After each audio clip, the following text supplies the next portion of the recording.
दक्षिणा देना है, संकल्प पूर्ण करना है। वो तो चली गई अपना संकल्प पूर्ण करके, पिछले गुरु पूजा में उपस्थित थी। कौन किससे कहाँ छूट जाएगा, कौन किस मोड़ पर छूटेगा, ये किसी को पता नहीं है। सच में नहीं पता है। जब तक लोग जीवित हैं सिर्फ ईर्ष्या और द्वेष नफरत को पाल के बैठे हैं, संभाल संभाल के लोगों ने रखा है। मिटा दो, हटा दो इसे, क्योंकि अपना कोई नहीं है। जहां भी जाओगे सिर्फ पीड़ा का अनुभव होगा। अपना अगर कोई है तो ईश्वर है, परमात्मा है, भगवान है। उससे मिल जाओ, उससे जुड़ जाओ, उसकी बंदगी करो, उसकी भक्ति करो। यही मेरे जीवन का भी अनुभव है। मेरे साथ भी अनेक लोग, करोड़ों लोग जुड़े हैं, लेकिन मेरा अपना कौन है? कोई नहीं। ईश्वर है, परमात्मा है। ये आंसू गिर रहा था गुरु की याद में, क्योंकि जिस गुरु ने मुझे चलना बोलना सिखाया, जिसने मुझे जीवन का अनुभव दिया। हर रोज परीक्षा होती है, हर क्षण परीक्षा होती है हम लोगों को। आप लोगों को क्या लगता है बड़ा बढ़िया से पहन के बोल लेना बहुत? नहीं, हर क्षण परीक्षा से गुजरना पड़ता है। इसने इंसान बनाया। गुरु मेरे लिए, मेरा आराध्य, मेरा भगवान यही है, जिनकी आराधना मैंने किया, जिनकी पूजा मैंने किया, जिनके वजह से मैं कुछ बनी, इनकी पूजा से मैं बनी। इसलिए मैं दुनिया के किसी भी कोने में रहूं, मैंने इनकी भक्ति की है, मुझे इन पर विश्वास है। सच में मैंने कहा ना, भगवान 10 है, लेकिन वास्तव में एक ही होता है। जिसका विश्वास जिस पर हो जाए उसी के लिए वो ईश्वर होता है, भगवान होता है। तो सच में कोई माता की भक्ति करता है तो माता पर विश्वास है, कोई नारायण की भक्ति करता है तो नारायण पर विश्वास है, कोई राम जी की भक्ति करता है तो राम पर विश्वास है, कोई गुरु की भक्ति करता है तो गुरु पर विश्वास है। इसमें कुछ भी गलत नहीं है। जिसका हृदय जिसे स्वीकार लिया, वहीं से उसका सब कुछ उद्धार होता है। सजनों, बस स्वीकार करने की आवश्यकता है। इसीलिए अब पत्नी की बोली लगी कहाँ? भरी बाजार में। जिसके तन को सूर्य ने नहीं स्पर्श किया था, जिसके तन को सूर्य ने नहीं देखा, आज वो स्त्री भरी बाजार में खड़ी थी, धर्म के लिए उसे बोली लगाई जा रही थी। क्या ये समाज छोड़ दिया होगा? क्या लोग नहीं थे उस समय? कोई स्त्री कहीं चौराहे पर आके खड़ी हो जाए तो देखिए ना कितने अश्लील शब्द मिलेंगे उसको। मुझे तो मिला है तो मैं इसलिए बता रही हूँ। हम तो 10,000 रोज की गाली खाते हैं, 10,000 रोज की अश्लील बात सुनते हैं। मेरा हृदय उस तरीके के बन गया है, लेकिन मैंने कहा ना, मैंने समझौता नहीं किया है आज तक। तो सजनों, जिस दिन रानी सभ्या जो सम्राज्ञी थी, जो रानी के महारानी थी, आज चौराहे पर उसकी भरी बाजार में बोली लग रही थी, क्या ये समाज छोड़ा होगा? कितने लोग कटाक्ष कर रहे थे। जिसके एक त्वचा को, जिसकी चमड़ी को सूर्य ने नहीं स्पर्श किया था, सूर्य ने नहीं देखा, आज पूरा विश्व उसे देख रहा था। क्या ये छोटी बात मैं आपको बता रही हूँ? ये छोटी बात नहीं है, बहुत बड़ी बात है। और वो स्त्री धर्म के लिए बिक गई, लेकिन पति का विरोध नहीं की। ये होती है जीवन संगिनी, ये होती है पत्नी। ऐसी पत्नी नहीं चाहिए जो स्वार्थ के लिए पति के रोज हिकती रहे, कूटती रहे। ऐसी पत्नी की आवश्यकता नहीं है, और ऐसे पति की भी आवश्यकता नहीं है जो रोज जूता चप्पल से सम्मान इज्जत करे। ऐसी पति की भी जरूरत नहीं है। उसने एक बार नहीं बोला पति के लिए, धर्म के लिए बिक गई, भरी बाजार में बोली लगी। एक ब्राह्मण परिवार ने उस स्त्री को खरीदा था और साथ में बच्चे को भी खरीद लिया था कि चलो ये बच्चा तो खाएगा, निकम्मा है, लेकिन फूल तोड़ के ले आएगा पूजा करने के लिए। जाके जिसने कभी फूल नहीं उठाया था, आज वो जूठा मांज रही थी। देखिए समय कहां से कहां पहुंचाता है व्यक्ति को। इसलिए समय की कीमत होती है, व्यक्ति की कीमत कभी नहीं होती है। सजन, एक दिन राजा रामचंद्र जी चढ़ के जात देवाना जी, और एक दिन चरणों में पादुका भी नहीं था, वनवास हो गया था। वही राम थे, कोई और राम नहीं थे। जो कभी रथ पर आरूढ़ होते थे, रथ से अपने नगर का भ्रमण करते थे, लेकिन एक दिन ऐसा समय ने खेल खेला, जो तन पर बलकल वस्त्र धारण किए और चरणों में पादुका भी नहीं था, और संग में उनकी संगिनी, मैंने अभी संगिनी की बात की थी ना, ऐसी संगिनी चाहिए और ऐसा भाई भी चाहिए, जो तीनों निकल गए। किसके लिए? धर्म के बचाने के लिए। आपको क्या लगता है धर्म किसी पैसे से मिलता है? नहीं, धर्म ईमान से मिलता है, कर्म से मिलता है, वचन से मिलता है। 400 विषय करने से धर्म नहीं मिलेगा, जो है वो भी खत्म हो जाए। तो सज्जनों, निकल गए। एक दिन राजा हरिश्चंद्र जी कंचन भरे खजाना जी, कंचन खजाना भरते थे, लेकिन आज बिकना पड़ा। समय ऐसा मोड़ पर ला खड़ा किया। क्या हमें और आपको खड़ा होना नहीं पड़ेगा? होना पड़ेगा। मैं आज ये बात कह रही हूँ, हो सके समय मेरे को किस कटघरे में खड़ा करेगा ये मैं नहीं जानती हूँ, क्योंकि समय बड़ा बलवान है, समय को कोई नहीं समझ पाया है सज्जनों। इसीलिए समय को समझना है तो भगवान को समझना होगा। और सज्जनों, एक दिन पुत्र जो था फूल तोड़ने गया, परीक्षा भी खत्म नहीं हुई है। काला नाग, जंगली नाग था। सांप देखे हैं आप लोग? काला नाग जानते हैं ना? एक काला नाग होता है, वो जंगली नाग था, बहुत ही जहरीला था। उस बागवान में आया और जैसे रोहित फूल तोड़ रहे थे, उसने डंक मार दिया। जैसे डंक मारा, जहरीला नाग जंगली सांप था, उसी क्षण रोहित के प्राणों का अंत हो गया। एक सहारा था माँ के जीने के, पति से तो दूर हो ही गई थी, बच्चा साथ में था, जिसे देख के जी रही थी, जिसे एक आस थी, लेकिन इस समय ने उस आस को भी बुझा दिया। ये बात मैं इसलिए कह रही हूँ कि कभी जीवन में कोई परिस्थिति आए तो ये सारी बातें याद करना, अपने सारी परिस्थितियों से बाहर निकल जाओगे। समाचार मिला कि रोहित मर गया है। जिस ब्राह्मण के घर में बर्तन मांजती थी, काम करती थी, उसने कहा भला हुआ मर गया, ठीक हुआ। बड़ा खाता था, बहुत खा रहा था, मर गया, ठीक हो गया। माँ है, छाती पीटते हुए रोती हुई अपने लाल के पास पहुंची। देखी सारा शरीर नील पड़ गया था, मुंह से झाग निकल गया था, कब के प्राणों का अंत हो गया था। रोहित को गोद में उठा के रो रही थी, विलाप कर रही थी कि एक मेरा सहारा था जीने की, ये परमात्मा, ये कैसी परीक्षा है, मैं किस मोड़ पर आज खड़ी हूँ कि इसे भी मुझसे दूर कर दिया। लेकिन कोई शिकायत नहीं थी, कोई शिकवा शिकायत नहीं थी, कोई उलाहना नहीं था, बस एक उसने माँ होने के नाते ये बात परमात्मा से कही थी।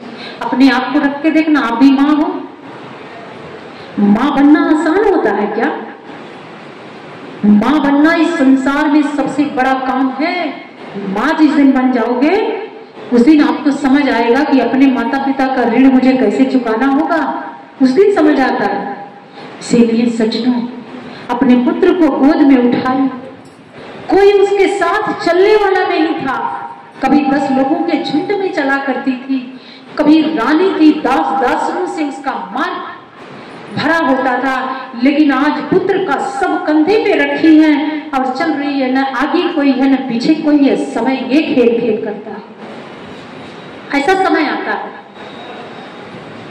आंखों से अश्रुपात हो रहा है, बहुत रो रही है, लेकिन मन में विश्वास है, जो अटल विश्वास है।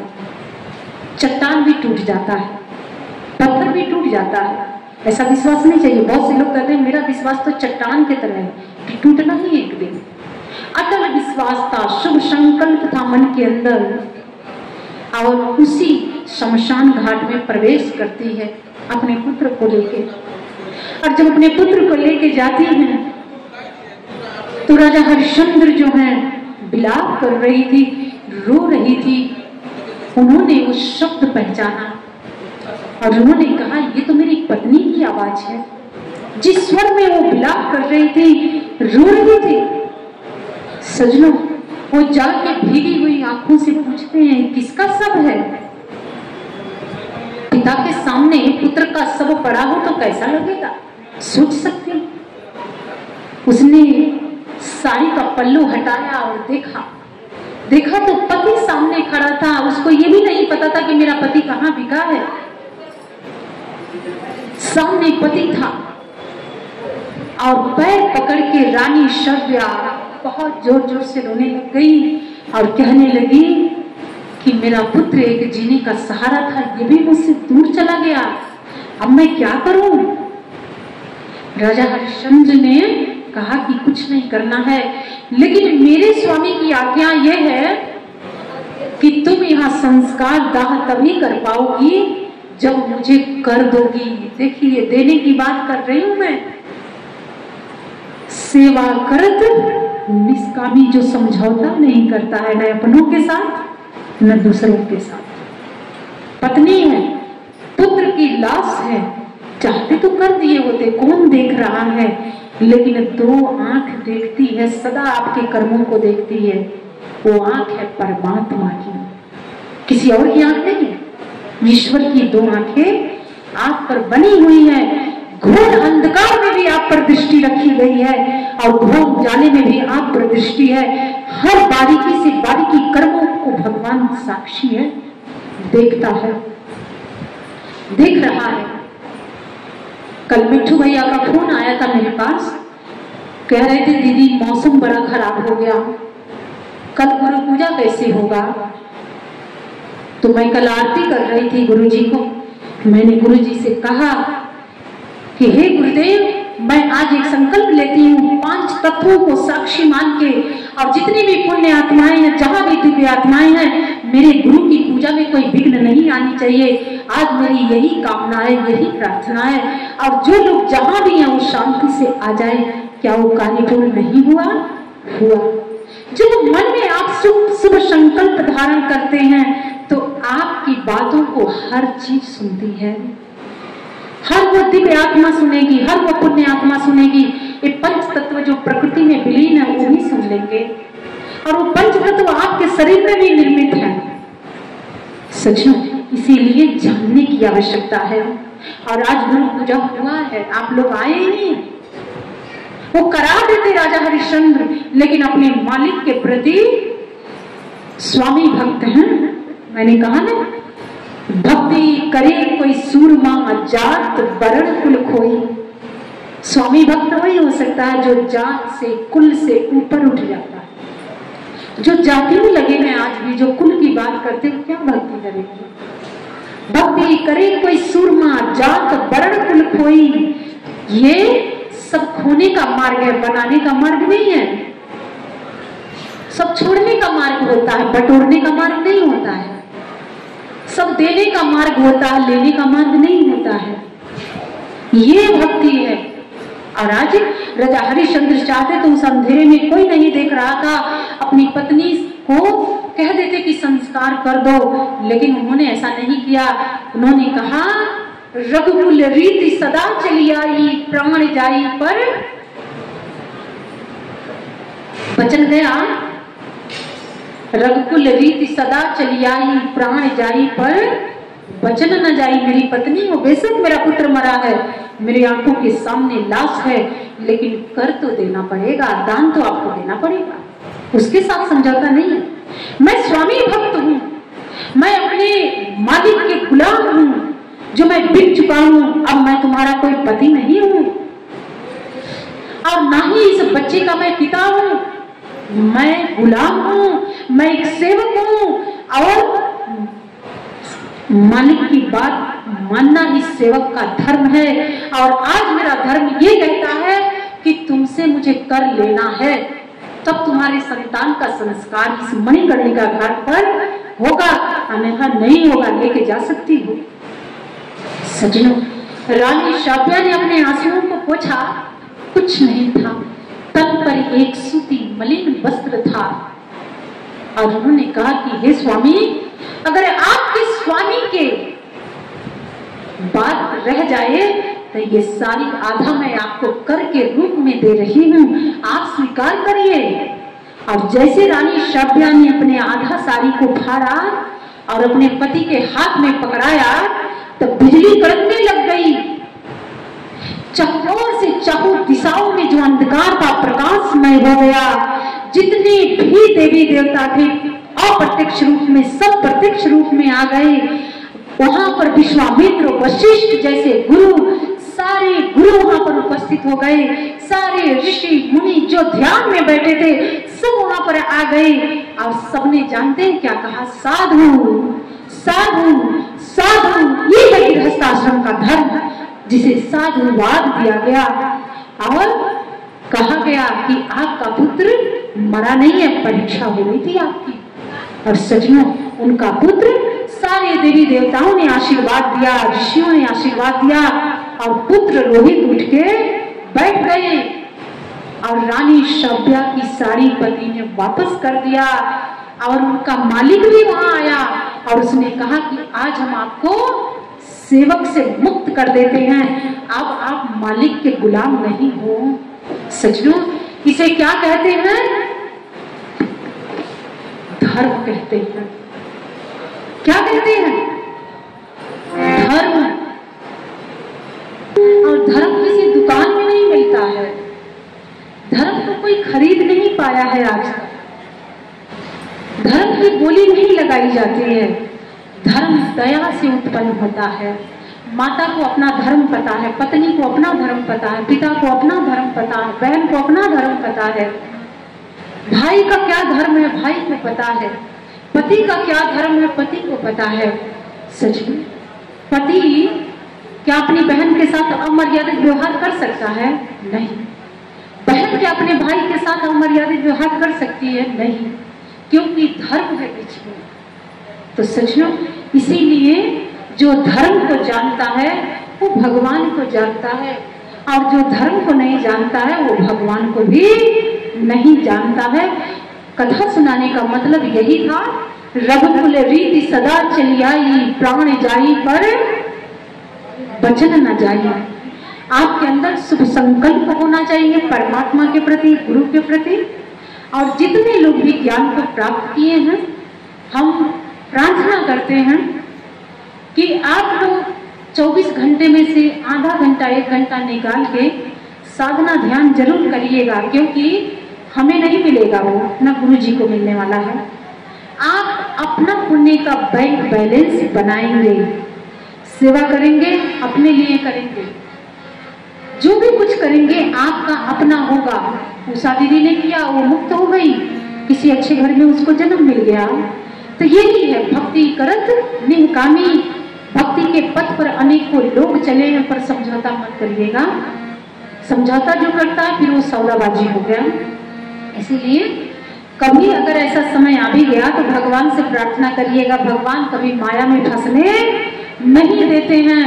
अच्छा बुरा रात दिन अंधकार होता है, इसका मतलब अंधकार नहीं रहेगा। रात्रि के बाद सूर्योदय होता है, चीरते हुए उस अंधकार को सूर्य निकलता है और पूरे विश्व को रोशनी प्रदान करता है। ऐसे जीवन होता है। जीवन में बहुत कुछ होता जाता है, लेकिन स्थिर रहना, धैर्य रखना, जहां धैर्य है वही धर्म है। जो अधीर व्यक्ति होता है वो कभी धीरज को धारण नहीं कर सकता है। इसीलिए गुरु पूजा के अवसर पर, गुरु पूर्णिमा के अवसर पर गुरु जी के तरफ से ढेर सारा आशीर्वाद और मेरी तरफ से ढेर सारा शुभकामना, ढेर सारी शुभकामनाएं देती हूँ आप लोगों को कि आपकी भक्ति बरकरार रहे, माया के खेल से बचे रहें, कभी गलत लोगों के साथ समझौता न करें, इस भक्ति मार्ग पर चले जैसे राजा हरिश्चंद्र चले। अंत में सब कुछ मिल गया उनको, उनका राज्य भी मिला, पुत्र भी मिला, पत्नी भी मिल गई, लेकिन वो जो दौर था उसमें से निकलना बड़ा मुश्किल था। तो सजनों, रघुकुल रीति सदा चली आई, प्राण जाई पर वचन ना जाई। जो राम को उतार लिया हो तो राम के वचन को भी वो खरा उतरता है। इसीलिए पहले हमारे रामचंद्र जी तंबू में रहे, लेकिन आज खुशी होती है कि इस भारतवर्ष में भगवान श्री राम का मंदिर बना और आज जहाँ आप बैठे हैं उनके चरणों में बैठे हैं। श्री राम जानकी मंदिर में श्री राम जानकी बसते हैं मेरे सीने में। सजनों, मैंने राम की सेवा की है तो राम जी आज आप लोगों की सेवा में उपस्थित हैं। उन्होंने सारी व्यवस्था आपको दिया है और हर साल इस कमेटी मंदिर के द्वारा ये मिलता है। तो सजनों, इसीलिए भगवान के भक्ति में रम जाओ, भगवान के जान जाओ, यही मेरी कामना प्रार्थना है आपके। और जो कमेटी के लोग हैं, दिल से धन्यवाद करती हूँ, प्रणाम करती हूँ।